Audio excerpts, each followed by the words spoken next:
vivante, nous sommes à la fin de l'année 2023 et le message d'aujourd'hui va te rappeler les différents messages que le Seigneur nous a donnés depuis 2019 pour nous accompagner dans la fin de ce quart de siècle. De 2000 à 2025, il y a 25 années. Âme vivante, Dieu nous a fait la grâce de vivre ces 23 années du 21e siècle. Et nous allons faire le bilan de ces dernières années. J'ai été appelé à la lumière du message du Seigneur depuis 2018 et en 2019, il a commencé à me donner les messages. Je vais faire le point avec vous de ces différents messages, puisque ça s'est passé, ça s'est écoulé. Nous allons voir, est-ce que les messages ont été vrais?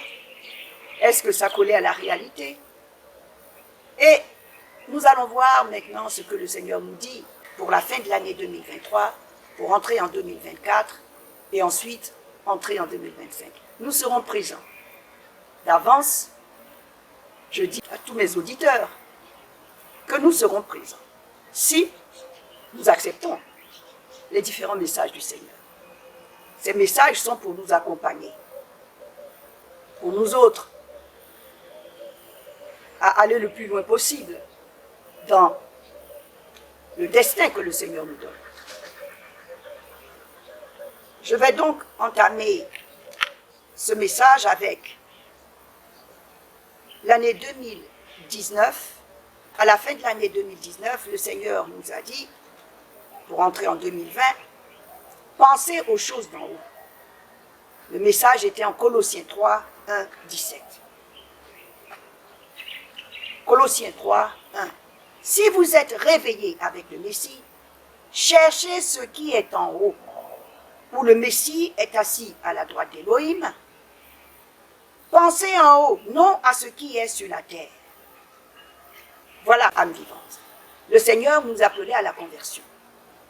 Pensez aux choses d'en haut. Quittez les choses de la terre. Laissez les choses visibles pour entrer dans l'invisible. Laissez les choses éphémères pour entrer dans ce qui est éternel. Le Seigneur nous appelle encore maintenant, pour ceux qui ne se sont pas convertis, il nous appelle encore à la conversion. Parce que ce 21e siècle est un siècle spirituel. Et quand je dis ça, j'ai l'habitude de dire, c'est pas parce qu'on joue au prophète. Non, il n'y a qu'à voir autour de nous ce qui se passe. Les forces occultes sont déchaînées. Et c'est vrai. Nous voyons tout ce qui se passe. Je ne vais pas les énumérer ces événements-là maintenant ici, mais ce n'est pas l'objet, mais nous savons que véritablement, il y a des personnes qui ont accepté l'esprit du satanisme et qui agissent dans le satanisme. Et puis il y a ceux qui ont choisi Dieu et qui suivent Dieu. Il n'y a que deux voies. La voie de Dieu et la voie de Satan. Il n'y en a pas trois. En 2019, pour entrer en 2020, pensez aux choses en haut et laissez tomber les choses en bas. Et le Seigneur nous a donné le programme qu'il fallait suivre. Laissez gouverner vos cœurs par la paix du Messie à laquelle vous avez été appelés. Soyez reconnaissants que la parole du Messie habite en vous richement. En tout, quoi que vous fassiez, en parole ou en œuvre, faites tout au nom de l'Adon, Yeshua, en remerciant par lui Elohim le Père. Colossiens 3, alors j'ai lu le 15, le 16 et le 17. Âme vivante, fais le point. Es-tu converti? Est-ce que la parole du Messie habite richement en toi? Est-ce que tu te laisses gouverner par la paix? Malgré tout ce qui se passe autour de toi, as-tu la paix? Si tu ne l'as pas, le Seigneur te donne le programme. Laissez-vous gouverner par la paix du Messie à laquelle vous avez été appelés. Soyez reconnaissants. Nous allons passer au message de 2020 à 2021. De 2020 à 2021, le Seigneur nous a donné 3 messages.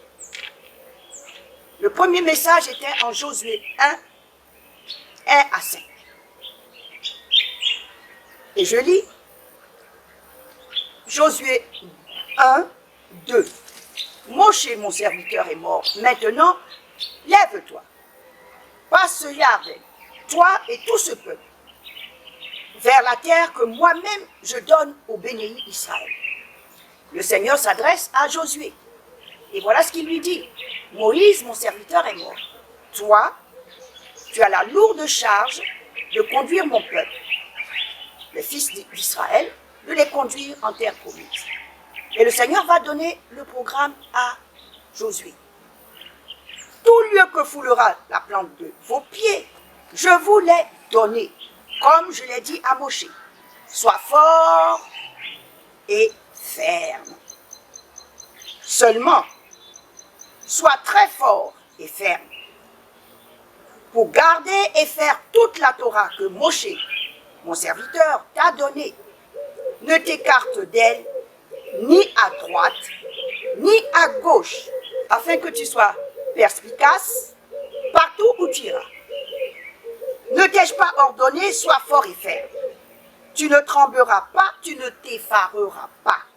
Oui, Adonai Yahvé, ton Elohim, sera avec toi partout où tu iras. Josué 1, 1 à 5. J'ai lu le 6, le 7 et le 9. Âme vivante, ce passage est fort. Pour entrer en terre promise, c'est-à-dire pour nous entrer en 2025, le Seigneur nous donne le programme. Premièrement, il nous exhorte à être forts. Ensuite, ferme. Quels que soient les événements qui se passent autour de nous, il ne faut pas paniquer. Tu ne trembleras pas, tu ne t'effareras pas. Il faut être fort, il faut être ferme. Ton programme est le suivant. Ne t'écarte pas de la parole de Dieu, ni à droite, ni à gauche. Suis la parole de Dieu, quels que soient les événements. Suis la parole de Dieu, demeure dans la parole de Dieu, afin que Dieu demeure en toi.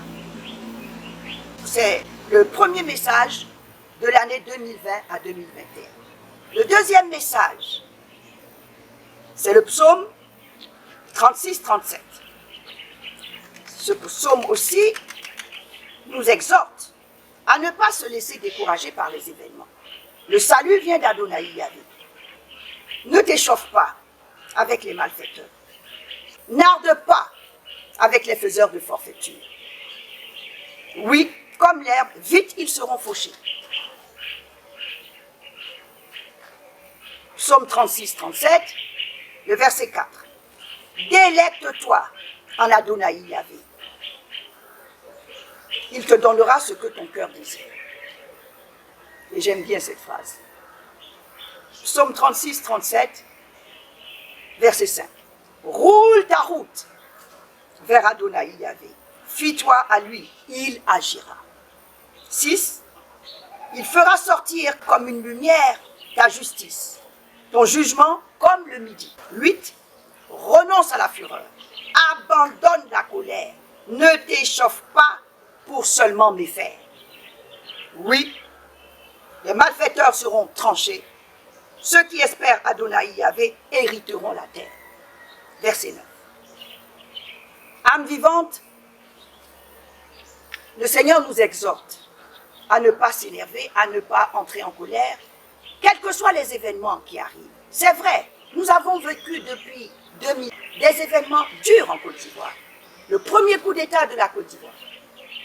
Un coup d'État, ça désoriente. C'est une balafre dans le visage de notre pays. Et c'est dur à porter. Nous avons été nombreux à verser des larmes. Mais le Seigneur dit, il faut garder la paix. Il faut regarder aux choses d'en haut. Il ne faut pas regarder ces événements-là, parce que ces événements-là ne sont rien. À tout moment, lui a la capacité de changer tous ces événements. Donc, il faut rester serein. Délecte-toi en Adonai Yahvé, et il te donnera ce que ton cœur désire. Âme vivante, il faut retenir ce passage et demeurer serein. Le troisième message pour l'année 2020 à l'année 2021, c'est la résurrection d'El-Alzar. El-Alzar, c'est Lazare. En hébreu, ça veut dire Elohim a secouru, Dieu a secouru. Jean 11, 1 à 44. Alors, Marthe et Marie sont les sœurs de Lazare, qui est malade. Et donc, elles envoient chercher Jésus, leur ami. Et Jésus tarde à venir. Il dit à ses apôtres, cette maladie n'est pas pour la mort. Et quand Jésus vient, bien sûr, Lazare est mort. Et Marthe lui dit, Seigneur, si tu avais été là, notre frère ne serait pas mort. Le Seigneur lui dit, oui, c'est vrai, mais tu verras, il va se passer quelque chose.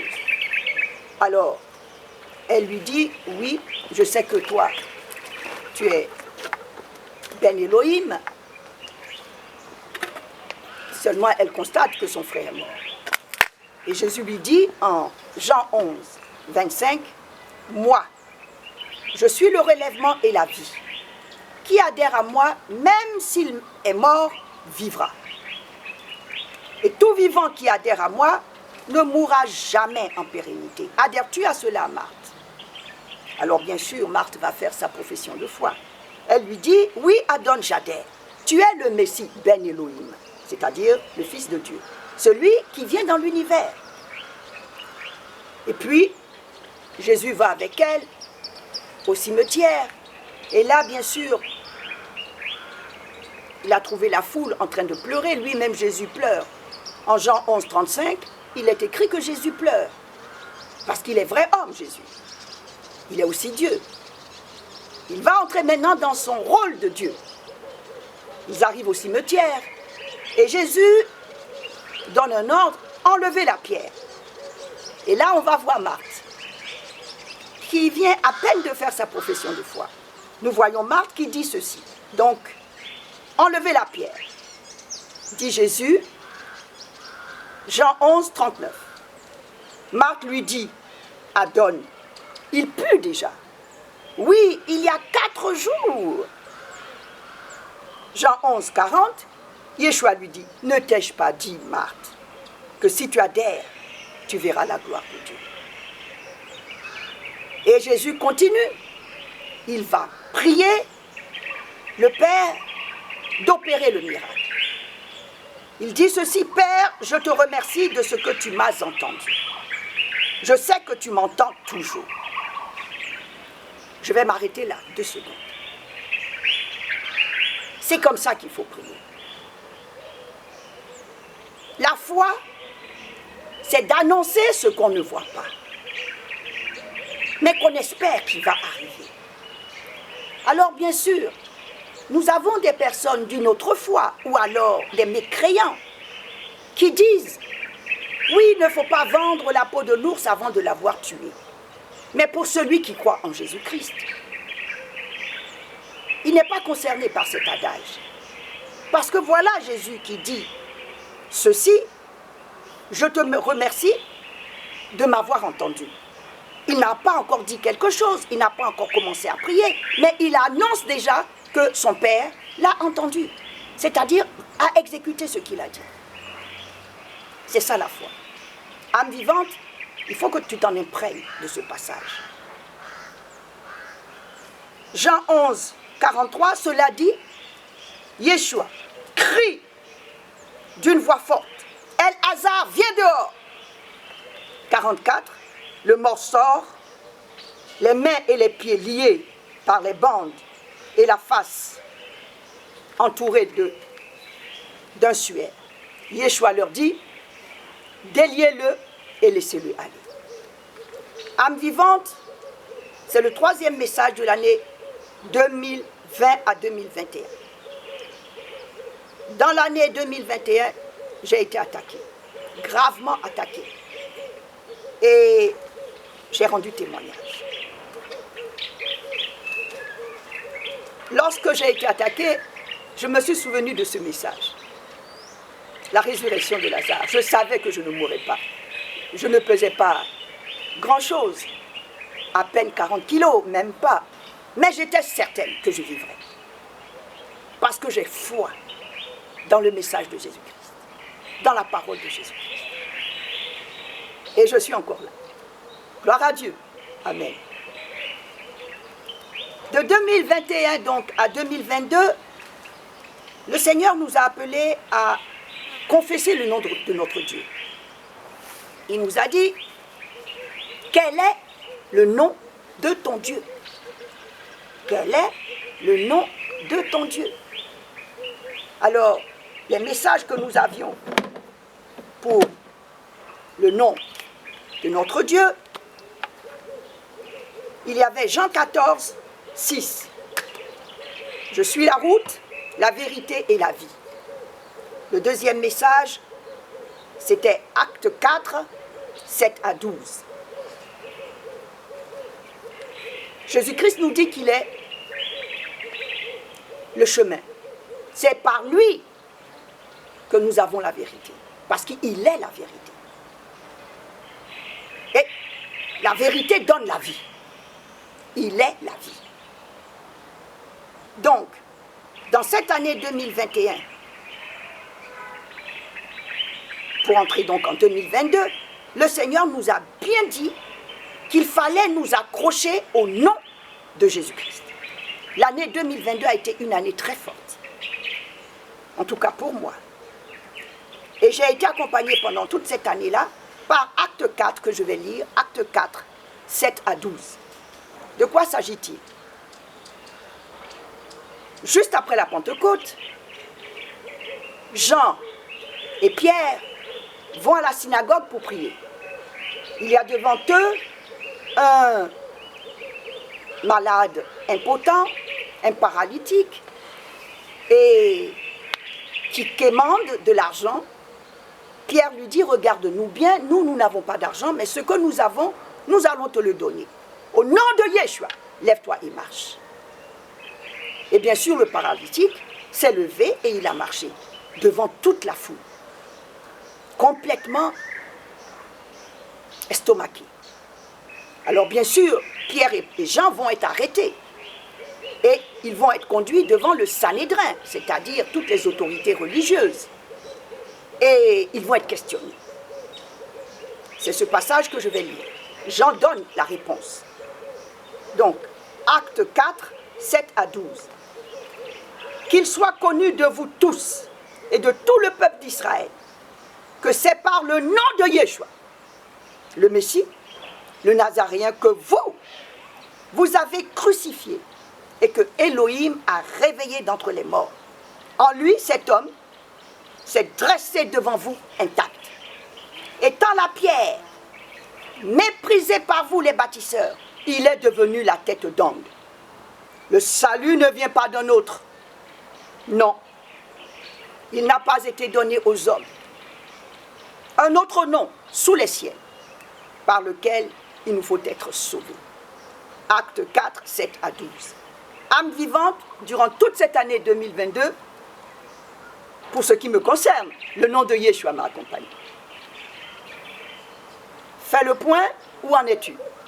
De 2022 donc à 2023, c'est-à-dire l'année dans laquelle nous sommes maintenant, le message était en 1 Roi 18, 20 à 40. Le Seigneur nous interpellait, et il nous interpelle encore parce que l'année va s'achever. Jusqu'à quand sauterez-vous sur deux branchages? 1 Roi 18, 21. Âme vivante, nous sommes dans cette année 2023. Il faut faire le point. L'année s'achève. Quelle est ta foi? Quelle est ta foi? Choisis une religion si tu as la foi. Ou tu es juif, tu as la Torah qui te conduit. Ou tu es chrétien, tu as la Bible qui te conduit. Ou tu es musulman, Tu as le Coran qui te conduit. Et sois fort, sois ferme. Demeure dans le Coran, dans la Bible ou dans la Torah. Ne mélange pas. Ne va pas dans un lieu où on mélange. Non. Si tu es juif, fais Shabbat le samedi. Si tu es chrétien, le jour de la résurrection, c'est dimanche. Va chanter la gloire de ton Dieu à l'église. Si tu es musulman, tu crois dans la parole que le saint prophète de l'islam a reçue, conforme-toi à cette parole et avec la Oumma islamique, conduis-toi selon les règles du Coran. Le chrétien fait de même. Il doit se conduire selon les règles de la Bible. Le juif, pareil. Il faut cesser, dit la parole de Dieu. Jusqu'à quand sauterez-vous sur deux branchages? Alors, pour le juif, samedi et jeudi. Pour le chrétien, dimanche et jeudi. Pour le musulman, vendredi et jeudi. Ce lieu de jeudi là, ce n'est pas un lieu où vous devez y aller. Il faut renoncer à ce lieu. Parce que, âme vivante, réfléchis bien. Dans ce lieu, vous avez des personnes qui disent que Dieu n'existe pas. Donc, des mécréants, ils ne croient pas en Dieu. Vous avez les juifs qui disent que Jésus-Christ n'est pas Dieu. Ils attendent toujours le Messie. Vous avez les chrétiens qui disent que Jésus est Dieu. On ne dit pas autre chose quand on est chrétien. Il est vrai homme, il est vrai Dieu. Et vous avez les musulmans qui disent que Jésus, effectivement, c'est un prophète, un grand prophète, c'est un thaumaturge, il fait des miracles, il est saint, ils disent qu'il est le Messie, mais il n'est pas Dieu. Alors, tous ces gens-là se retrouvent dans ce lieu de jeudi, et puis ils s'accordent. Mais sur quoi? Âme vivante réfléchit. Dieu n'est pas dans ce lieu. Dieu est avec la Torah, Dieu est avec la Bible, Dieu est avec le Coran. Le samedi, le dimanche et le vendredi, consacre-toi à l'étude de la parole et vis en conformité dans la parole. On s'aime tous. L'amour de Dieu nous unit. Nous nous aimons tous. Les vrais croyants, quand ils se rencontrent, ils s'aiment. Mais il n'y a pas besoin d'amalgamer. On n'a pas besoin d'amalgamer. Dieu aime la différence. Il nous fait différents. Il faut accepter la différence. Il ne faut pas aller se réunir et puis uniformiser la pensée. Non. Soyons différents. Acceptons-nous dans nos différences et aimons-nous dans nos différences. Âme vivante, donc, nous allons conclure. Pour cette année 2023, tu vois que nous allons, donc à la fin, nous sommes en novembre, décembre, nous devons demeurer dans la prière. Et faire le choix, pour entrer en 2024, faire le choix de nous conformer à ce que le Seigneur nous a dit. Il faut quitter les lieux occultes et demeurer dans la parole. Je veux prier pour toutes les personnes qui actuellement se cherchent. Parce qu'il y a le doute. Le doute est normal. Nous avons tous douté. Mais par la prière, le Saint-Esprit nous a rejoints et nous a convaincus. C'est le Saint-Esprit qui convainc. Tant que tu n'es pas convaincu, cherche. Cherche. Mais avec sincérité, et Dieu va te montrer la route. Père, au nom de Yeshua, en cette fin d'année 2023, je veux prier pour toutes les personnes qui sont dans le doute et qui se cherchent sincèrement. Que le Saint-Esprit du Dieu vivant rejoigne toutes ces personnes et leur montre la route que le Seigneur a consacrée à leur vie au nom de Jésus-Christ. Je veux prier pour toutes les personnes malades. Parce que la maladie fait que quelquefois on doute. Je l'ai dit, je le redis, le médecin traite la maladie. Le médecin soigne la maladie. Il nous donne des médicaments, il connaît son travail, nous devons nous soumettre à cela. Mais celui qui guérit, c'est Dieu. Père, au nom de Yeshua, pour tous ceux qui actuellement sont dans la maladie, je te prie. Envoie ton Esprit Saint sur eux, les guérir. Au nom de Yeshua. Amen. Amen. Amen. Qu'il en soit ainsi. Au nom de Yeshua. Amen.